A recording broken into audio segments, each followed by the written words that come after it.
तो नमस्कार साथियों, एक्सिस बैंक का ऑपरेशन बैंकिंग वाला प्रोग्राम तो अब तक आपने देख ही लिया होगा।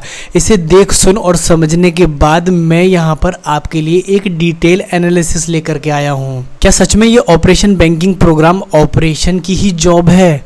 और अगर हाँ ये ऑपरेशन की ही जॉब है तो बैंक के पास इतनी सारी ऑपरेशन की जॉब्स आ कहाँ से रही हैं? और अगर ऑपरेशन यानी कि क्लरिकल वर्क ही करवाना है तो बैंक को असिस्टेंट मैनेजर रैंक में कैंडिडेट्स को हायर करने की ज़रूरत ही क्या है? वो तो असिस्टेंट एग्जीक्यूटिव या एग्जीक्यूटिव रैंक में भी क्लरिकल वर्क का काम किसी भी स्टाफ को हायर करके करवा ही सकते हैं। तो फिर 4 लाख रुपए की सैलरी देते हुए असिस्टेंट मैनेजर को क्लरिकल वर्क के लिए हायर करने का क्या मतलब बनता है? थोड़ा सा डाउट तो आपको यहाँ पर हो ही गया होगा। तो मैं डिटेल एनालिसिस करके आपको सच में ये बताऊँगा कि फाइनेंशियल इंस्टीट्यूशन यानी कि ये प्राइवेट बैंक्स आपसे चाहते क्या हैं ऑपरेशन बैंकिंग प्रोग्राम में। और अगर ये वीडियो अच्छा लगे तो इसे लाइक ज़रूर करना और अपने किसी साथी के साथ शेयर ज़रूर करना, क्योंकि तुम्हारा एक लाइक और एक शेयर किसी को गलत करियर चुनने से रोक सकता है। साथ ही ऑल्टरनेटिव करियर की भी बात करूंगा। अगर तुम बैंकिंग सेक्टर को नहीं ज्वाइन करते हो तो तुम क्या कर सकते हो। तो फटाफट से इस वीडियो को लाइक कर दो और हम चलते हैं सीधे मेरी कंप्यूटर स्क्रीन पर, जहाँ मैं तुम्हें डिटेल एनालिसिस समझाता हूँ। देखो, ये है एक्सिस बैंक और सिक्किम मणिपाल यूनिवर्सिटी का जॉइंटली ऑपरेशनल बैंकिंग प्रोग्राम, जिसमें तुम्हें ऑपरेशन की जॉब ऑफर करने का वादा किया जाता है। और इसके लिए सैलरी जो तुम्हें ऑफर की जाती है वो है 4.4 लाख पर एनम। अब ये ना 6 मंथ का प्रोग्राम है जिसमें कि 45 दिन तुम्हारी ट्रेनिंग होगी। प्रोग्राम को डिटेल में समझते हैं। फिलहाल मैं बता दूं तुम्हें कि इसके रजिस्ट्रेशन अभी नहीं चल रहे हैं। प्रोग्राम को बड़ी ही आसानी से तुम डिटेल में यहाँ समझ सकते हो। 6 मंथ का प्रोग्राम है जिसमें 1.5 मंथ्स तुम्हारे कहाँ निकलने वाले हैं? कैंपस में। कैंपस ट्रेनिंग होगी जिसमें तुम्हें लगभग 7,500 रुपये का स्टाइपेंट मिलेगा मंथली। इसके बाद 1.5 महीने के लिए तुम्हारी ऑन द जॉब ट्रेनिंग होगी जिसे कि इंटर्नशिप कहा जाएगा। इसके बाद 90 डेज अगले जो होंगे वो तुम्हारी ऑन द जॉब ट्रेनिंग यानी कि as a posting on site वाली ट्रेनिंग होगी। यानी कि टोटल ऐसे तुम्हारे 6 मंथ कंप्लीट हो जाएंगे। 180 दिन की ट्रेनिंग अगर तुम सक्सेसफुली कंप्लीट कर लेते हो तो तुमको असिस्टेंट मैनेजर बैंक को ज्वाइन करने का मौका मिल जाएगा। ठीक है, अब इसमें एक एग्ज़ाम भी होगा जो कि बहुत ही लिबरल और इजी होगा, तो तुम उसे आसानी से क्रैक कर लोगे। उसमें कोई दिक्कत वाली बात नहीं है। अब एक बार बात कर लेते हैं कि 30 साल की मैक्सिमम एज हो सकती है जो इसे ज्वाइन करना चाहता है। 10+2+3 यानी कि ग्रेजुएशन 60% से तुमको चाहिए इसे ज्वाइन करने के लिए।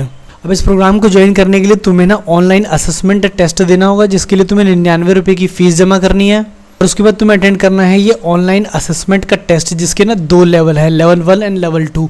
तो लेवल 1 जो है वो तुम्हारा रिटन एग्ज़ाम है और इसका सिलेबस मैं तुम्हें अभी नीचे दिखा दूंगा। और रिटन लेवल 2 जो है वो तुम्हारा इंटरव्यू रहेगा। इंटरव्यू में जो है वो बेसिकली तुम्हारा असेसमेंट किया जाएगा, जो कि मणिपाल और एक्सिस जॉइंटली दोनों के स्टाफ ले सकते हैं। तो बेसिकली ये HR का राउंड है जिसमें तुम्हारे से कुछ बेसिक क्वेश्चन पूछे जाएंगे। लैंग्वेज जो रहेगी अंग्रेजी रहेगी। ठीक है, और इसके बाद तुमको अगर लेवल 1 लेवल 2 का क्लियर हो जाता है तो मिल जाएगा तुम्हें सिलेक्शन लेटर। और इस लेटर के बेस पर तुमको कंप्लीट फीस जमा करके बेंगलुरु की एकेडमी में 45 दिनों के लिए पढ़ने जाना होगा। अब इस प्रोग्राम की जो फीस है वो है 1,65,000 प्लस GST। इसका डिटेल एनालिसिस मैं तुम्हें आगे बताऊंगा। अब एक बार जल्दी से लेवल 1 और लेवल 2 यानी कि रिटन एग्जाम और वीडियो इंटरव्यू का तुम सिलेबस देख लो। तो verbal ability, analytical ability, numerical ability, written English test and listening comprehensive test, ये सारे डिपार्टमेंट है जिनमें तुम्हें प्रिपेयर होके आना है टेस्ट देने के लिए। इसके बाद तुम वीडियो इंटरव्यू दोगे। इंटरव्यू मैंने तुम्हें बता ही दिया कैसे होगा। कुछ बेसिक सर्टिफिकेट्स हैं जो तुम्हारे पास होने चाहिए रजिस्ट्रेशन के टाइम पर। अब जैसा कि मैंने तुम्हें बताया था कि पहले 1.5 महीने में तुम्हें 7,500 रुपये सैलरी मिलेगी यानी स्टाइपेंड मिलेगा, और उसके बाद से तुम्हारी फुल सैलरी स्टार्ट हो जाएगी। और जो तुम्हारा जो CTC है 4.42 लाख का, वो तुम्हारा एनुअल बोनस और परफॉर्मेंस बोनस भी इंक्लूड करता है। अब सबसे पहले बात करेंगे प्रोग्राम की फ़ीस के बारे में। तो देखो, फ़ीस जैसे कि मैंने तुम्हें बताया था 1,65,000 प्लस GST, यानी कि ये बनता है GST मिलाकर के 1,94,700 है ना। अब 1,97,000 को जब तुम लोन इनसे फाइनेंस कराते हो तो मिनिमम 11% का लोन तुमको मिलेगा 3 साल में। तुमको लगभग 6,774 रुपये की इंस्टॉलमेंट्स देनी होगी 36 मंथ तक, जो कि लगभग तुम्हारा लोन का पैसा जो होगा वो 2,29,000 रुपये हो जाएगा, है ना। तो बैंक को इंटरेस्ट भी देना होगा और उसी से तुम्हें लोन लेना होगा। चाहो तो तुम कैश में भी पे कर सकते हो इस फीस को।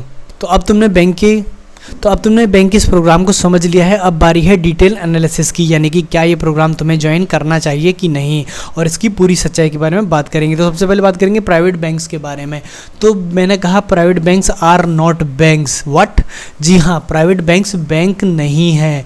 ये क्या है? देखो, अब तक जो हमारे दिमाग में जो बैंक की इमेज क्रिएट कराई गई है वो ये है कि एक बैंकर बैठा हुआ है और बहुत सारे लोग यहाँ लाइन में खड़े हुए हैं पैसा जमा करने के लिए और निकालने के लिए। तो हम हमेशा बैंक को यही समझते हैं कि बैंक का काम पैसा निकालना, पैसा जमा करना और एनईएफटी फंड ट्रांसफ़र वगैरह करना है, डिपॉजिट्स वगैरह लेना है। बट एक्चुअली ये काम सरकारी बैंक का तो था, लेकिन अब जो करंट टाइम में जो बैंकों की स्थिति है ना वो बिल्कुल चेंज हो चुकी है। बैंक्स ने पैसा निकालने और जमा दोनों करने के लिए ही अब एटीएम्स लगा दिए हैं जो पैसा डिपॉजिट भी करते हैं और विड्रॉल भी करवाते हैं। सिर्फ वहाँ पर सिक्योरिटी गार्ड आपको खड़ा मिलेगा और जो बैंकर होते हैं वो इस समय कस्टमर को पेनिट्रेट करने में लगे होते हैं। पेनिट्रेट मतलब यानी कि किसी न किसी फाइनेंशियल प्रोडक्ट को बेचने में लगे होते हैं। तुम जब भी बैंक में गए होंगे, आईसीआईसीआई बैंक या एक्सिस बैंक, तुमने इस तरह की ना डेस्क्स देखी होंगी।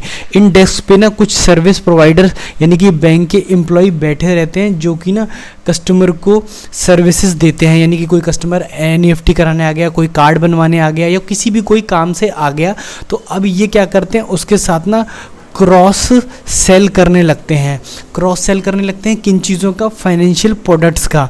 कौन से फाइनेंशियल प्रोडक्ट्स? जो कि बैंक एक्चुअली में बेचता है। देखो, प्राइवेट बैंक की ना ये सबसे बड़ी सच्चाई है कि प्राइवेट बैंक चाहता है कि आप उनके यहाँ सेविंग बैंक अकाउंट खुलवा करके अपना पैसा उनके सेविंग बैंक में रख दो, ताकि वो बहुत थोड़ा सा नॉमिनल सा इंटरेस्ट आपको उस पर दे करके उस पैसे से काफ़ी अच्छा मोटा इंटरेस्ट लोन दे करके कमाए।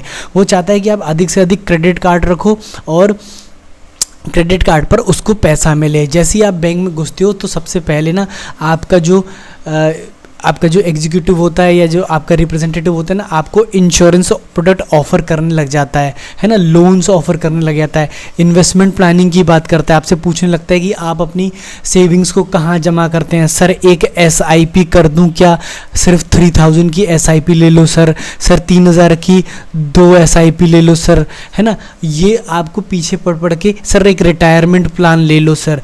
क्यों? बिकॉज आप ही तो हो जिनको उसे ये चीज़ें सेल करनी है। जो फुटफॉल बैंक में आ रहा है, जो कस्टमर बैंक में आ रहे हैं, उनको ये जो डेस्क पर बैठे हुए एम्प्लॉय हैं ना, जिनको आप कहते हो कि ये ऑपरेशन की सर्विसेज दे रहे हैं प्राइवेट बैंक में, यही एक्चुअली आसानी से पेनिट्रेट कर सकते हैं। यानी कि इनके साथ सेलिंग की डील सबसे ज़्यादा यही कर सकते हैं, बिकॉज ये डेस्क पे बैठे हैं। इसका रीज़न ये है, जब कोई एम्प्लॉय बैंक से बाहर जाता है कोई प्रोडक्ट सेल करने के लिए, कि उसने डिसाइड किया कि मैं आज मार्केट में जा कर के सेलिंग करूँगा, तो उसको हमेशा क्या मिलती है? रिजेक्शन। क्योंकि peoples are busy their own work, nobody wants to invest to outside of the bank. जब कोई बैंकर बाहर जाता है, जब कोई रिप्रेजेंटेटिव आता है, तो हम उसके साथ कोई भी ट्रांजैक्शन डील या उसकी कोई भी पॉलिसी लेना नहीं चाहते हैं। बदले में उसे क्या मिलता है? रिजेक्शन। तो इस रिजेक्शन से बचने के लिए और लोगों को, कस्टमर्स को हम मजबूर करने के लिए, यानी बैंक क्या करता है, इन सर्विसेज के ही थ्रू इन्हें पेनिट्रेट करता है। यानी कि जब भी फुटफॉल बैंक में आता है, यानी कि जब भी कोई कस्टमर बैंक में आता है, तो उसका जो काम होता है उसको कराने के साथ साथ जो रिप्रेजेंटेटिव होता है उसे कोई ना कोई क्रॉस सेलिंग में प्रोडक्ट ऑफर कर देता है।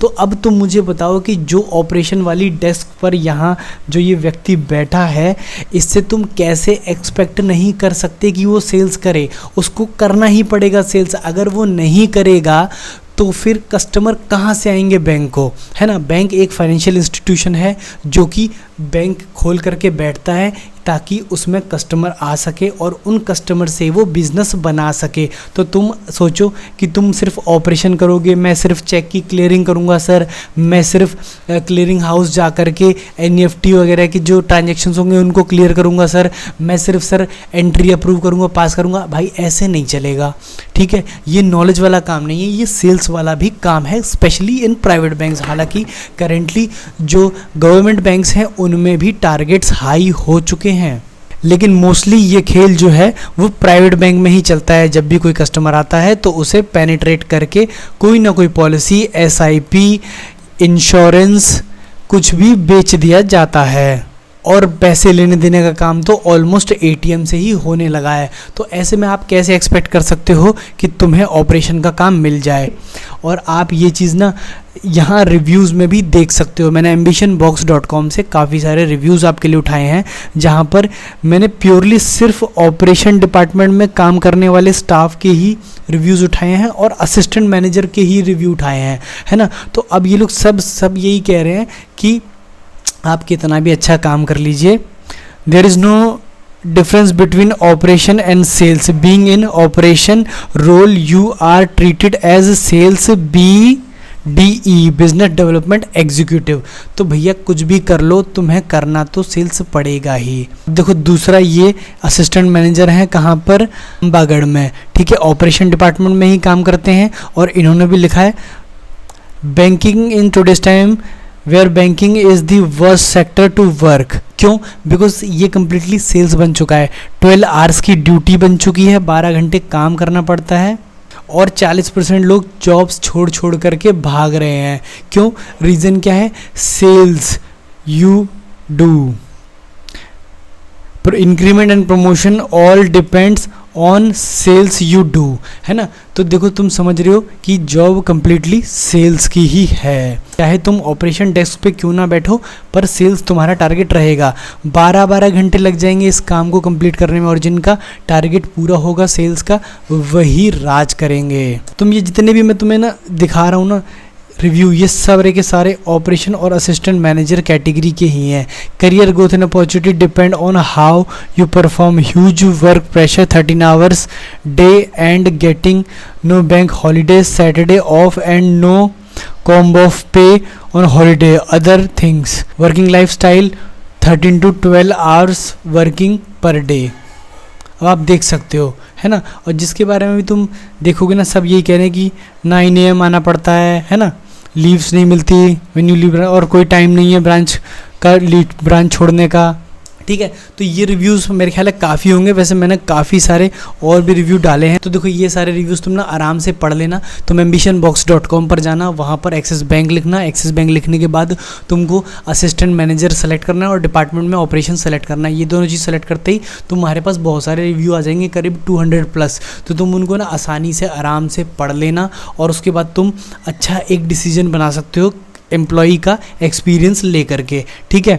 अब प्रोज एंड कॉन्स की बात करते हैं। देखो क्या है ना, अब तुम ये कहोगे कि इतना सच बता दिया आपने, आप कंफ्यूज कर दिया कि अब ज्वाइन करें कि नहीं। तो देखो इसका भी सलूशन देता हूँ। Bank is a brand name. देखो जब तुम ना बैंक ज्वाइन कर लेते हो ना, तो तुम्हारे जो अड़ोसी पड़ोसी होते हैं ना, तुम्हारी सोसाइटी रिलेटिव्स में तुम्हारा बड़ा नाम हो जाता है कि यार बैंक में काम करता है। नो मैटर कि वो प्राइवेट बैंक में करता है, सरकारी बैंक में करता है, बट बैंकिंग जॉब की एक अपने आप में वैल्यू बनती है। तो भैया शादी वादी तो तुम्हारी अच्छे से हो जाएगी अगर तुम बैंक में जॉब करते हो, थोड़ी रिस्पेक्ट भी मिलने लगेगी। लेकिन और इसके लिए ना तुम्हें ज़्यादा स्किल्स भी नहीं चाहिए होती, एवरेज स्किल्स से ही तुम्हारा काम हो जाएगा। बिकॉज बहुत तगड़ा कॉम्पिटिशन तो होता नहीं। अगर तुमने थोड़ा बहुत भी एप्टीट्यूड टेस्ट वगैरह किया हुआ है ना और तुम आगे कर रहे हो, तो तुम इसको आसानी से निकाल सकते हो।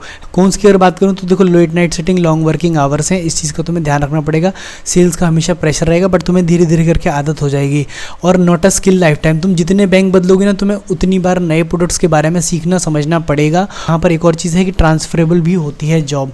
अब बात बनती है कि देखो प्रोज एंड कॉन्स को देखने के बाद तुम्हें क्या करना चाहिए। तो मैं देखो दो चीज़ तुम्हें बताना चाहूँगा कि एक, अगर तुम्हें लगता है कि तुम सेल्स कर सकते हो, तुम्हें लोगों से मिलना, नेटवर्क बनाना, है ना, और पीपल डीलिंग तुम्हें पसंद है, तो तुम इस काम में आ सकते हो। लेकिन अगर तुम्हें कहीं भी ज़रा सा भी डाउट होता है तो तुम एक काम और कर सकते हो कि तुम 2 महीने के लिए किसी कासा यानी कि करंट अकाउंट सेविंग अकाउंट वाली जॉब को किसी भी बैंक के साथ ज्वाइन कर लो। वहाँ तुम्हें समझ में आ जाएगा कि तुम क्या बैंक के प्रेशर को हैंडल कर सकते हो कि नहीं। अगर तुम्हें ऑपरेशन प्रोग्राम में ज्वाइन करना है तो भी तुम इस प्रोग्राम को ज्वाइन कर सकते हो, बिकॉज सेल्स तो हर जगह रहेगी। You cannot avoid sales. तुम सेल से सिर्फ भाग सकते हो, बच नहीं सकते। तो अगर ये वीडियो अच्छा लगा हो या कोई तुम्हारे और भी क्वेश्चन क्वेरीज हो तो तुम मुझसे कमेंट सेक्शन में पूछ सकते हो। और वीडियो अब तक लाइक नहीं किया हो ना तो प्लीज़ लाइक कर दो यार, बहुत मेहनत लगती है। चलो, थैंक यू सो मच।